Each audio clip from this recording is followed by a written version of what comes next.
Good morning. This is Father Stephen Kelly from St. John's Church in Detroit. We are continuing our series of daily morning meditations where we generally look at one or another lessons that are assigned for morning or evening prayer, what is known as the daily office lectionary. And hooray, today is Sunday. We're gathering together to glorify God, to worship Him, to receive His word, and to also receive Him in the Blessed Sacrament, which we can only do in church, of course. You can't receive the Blessed Sacrament electronically. And of course, to be encouraged in the fellowship of the church. That's always so vitally important. So I do hope you're making plans to be here and to worship with us if you are within driving distance of St. John's. And you'd be surprised how far some people drive to come and join us for worship. Thanks be to God. Today, let's do a lesson from morning prayer. Now, remember, we've been doing all this stuff in Kings, actually Deuteronomy as well, but in Kings, talking about the people of Israel being unfaithful and the people of Israel and Judah being taken out, and then a sudden discovery of the words of the covenant, the Bible, right, the Old Testament, in which they realize the magnitude of what they're doing wrong, and there is a movement to restore it.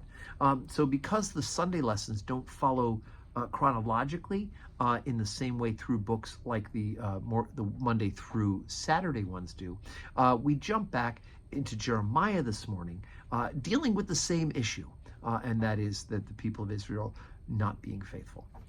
So this is Jeremiah 29, beginning at verse 1.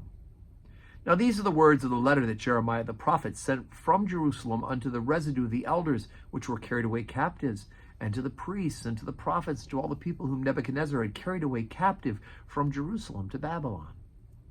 Thus saith the Lord of hosts, the God of Israel, unto all that are carried away captives, whom I have caused to be carried away from Jerusalem unto Babylon.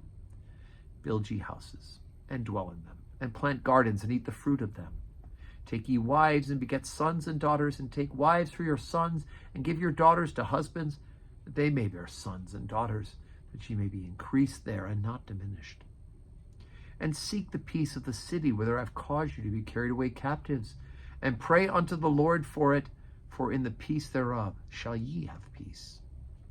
For thus saith the Lord of hosts, the God of Israel, let not your prophets and your diviners that be in the midst of you deceive you, neither hearken to your dreams which ye cause to be dreamed. For they prophesy falsely unto you in my name. I have not sent them, saith the Lord. For thus saith the Lord, that after 70 years be accomplished at Babylon, I will visit you, and will perform my good words towards you, in causing you to return to this place. For I know the thoughts that I think towards you, saith the Lord, thoughts of peace and not of evil, to give you an expected end. Then shall ye call upon me, and ye shall go and pray unto me, and I will hearken unto you. And ye shall seek me and find me, when ye shall search for me with all your heart. And I will be found of you, saith the Lord. I will turn away your captivity, and I will gather you from among all the nations, and from all the places whither I have driven you, saith the Lord.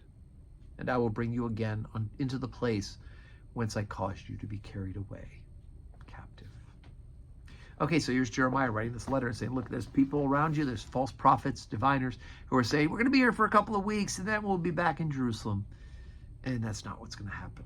Jeremiah says, settle down, settle in, have children, have grandchildren, have great-grandchildren, because guess what?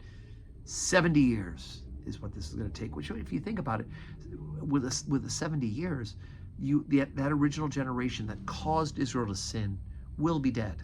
Right? People didn't live, many of them, past the age of 70, or to the age of 70 for that matter. So there'll be a whole turnover of a generation of people who remember the land and that are not going to return. But those who return will be those who have been born in exile and will come to know the Lord and will practice the statutes among a strange people. And by God's grace, He will not turn His back on them, but He will bring them back and restore them.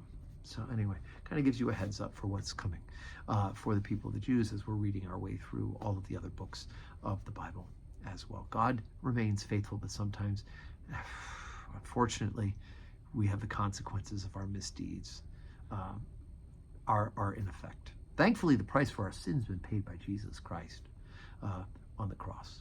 But anyway, so working our way through the Old Testament. Today, it's Sunday, 7:30 morning prayer, 8 o'clock Holy Communion, 10 o'clock Holy Communion, and 5:30 evening prayer with the opportunity to receive communion. God willing, we'll see you in church.